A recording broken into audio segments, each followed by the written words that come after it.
देश में लोकसभा चुनाव 2024 को लेकर सियासत गर्म है। राजनीतिक दलों के द्वारा आस्था, जाति, परिवारवाद, विकास जैसे तमाम समीकरण बनाए जा रहे हैं। अगर यूपी की बात करें तो यहां 19 मई को पश्चिमी उत्तर प्रदेश में चुनावों की शुरुआत हुई है। 7 मई को यूपी की 10 लोकसभा सीटों पर मतदान हुआ है, जिसमें मैनपुरी और बदायूं की 2 सीटें हैं, जिनके लिए सत्ता और विपक्ष ने खूब ताकत झोंकी है, क्योंकि बीजेपी इन सीटों पर जीतकर समाजवादी पार्टी के गढ़ में सेंधमारी करने का संदेश देना चाहती है। वही समाजवादी पार्टी के मुखिया अपने कुनबे में है और बड़े अंतर से जीतकर बीजेपी के अरमानों पर पानी फेरना चाहती है। हालांकि अब रायबरेली और अमेठी लोकसभा सीट पर सियासी दांवपेच खेले जा रहे हैं, क्योंकि इन दोनों सीटों पर कांग्रेस की प्रतिष्ठा भी बड़ी वजह मानी जा रही है। लेकिन इन सब के बीच बागी फैक्टर भी बीजेपी के लिए काफी फायदा पहुंचा सकता है। गौरतलब है कि इंडिया गठबंधन में रायबरेली लोकसभा सीट और अमेठी कांग्रेस के खाते में आई है। इन दोनों ही सीटों को लेकर राजनीतिक पंडित अलग अलग दावा कर रहे हैं। वैसे रायबरेली में इंडिया गठबंधन की तरफ से राहुल गांधी तो हैं ही, वहीं एनडीए यानी बीजेपी की तरफ से दिनेश प्रताप सिंह है।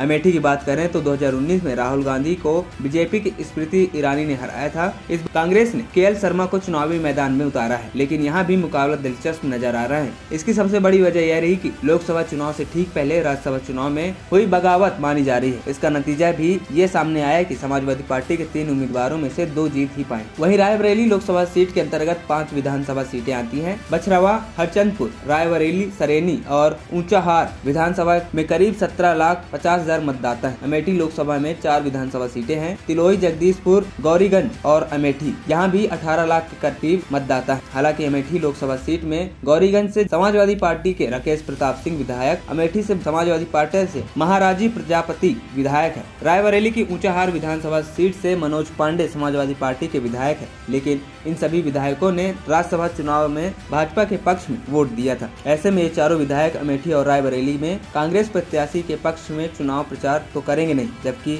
इनका इन सीटों पर अच्छा प्रभाव है। वहीं 2019 के लोकसभा चुनाव में गांधी फैमिली का वर्चस्व टूट गया। बीजेपी के टिकट पर स्मृति ईरानी ने राहुल गांधी को हराकर भगवा झंडा लहरा दिया। रायबरेली के बाद अमेठी ही सीट है जहां कांग्रेस परिवार का हमेशा से दबदबा रहा है। 2014 में भी चुनाव में अमेठी सीट पर कांग्रेस के उपाध्यक्ष राहुल गांधी ने चुनाव जीता था। गौरतलब है कि दिसंबर 2017 में राहुल को कांग्रेस का राष्ट्रीय अध्यक्ष चुना गया। हालांकि 2019 के चुनाव में स्मृति ईरानी ने जीत दर्ज करते हुए इतिहास पलट दिया। वहीं आखिरी समय में फाइनल किए प्रत्याशियों के नाम। उत्तर प्रदेश में 5वें चरण की 14 लोकसभा सीटों पर 20 मई को मतदान होना है। मोहनलालगंज एससी, लखनऊ, रायबरेली, अमेठी, जालौन एससी, झांसी, हमीरपुर, बांदा, फतेहपुर, कौशाम्बी, बाराबंकी, फैजाबाद, कैसरगंज और गोंडा है। लेकिन इनमें से कुछ सीटें ऐसी रही हैं जिन पर काफी विचार विमर्श करने के बाद प्रत्याशी उतारे गए। बीजेपी में रायबरेली और कैसरगंज में नामांकन के आखिरी वक्त में उम्मीदवार फाइनल किए गए, तो वहीं कांग्रेस ने रायबरेली और अमेठी दोनों सीटों पर नामांकन तक सस्पेंस बरकरार रखा। कांग्रेस ने इसे अपनी राजनीतिक रणनीति का हिस्सा बताया। एएनपी टाइम्स की रिपोर्ट।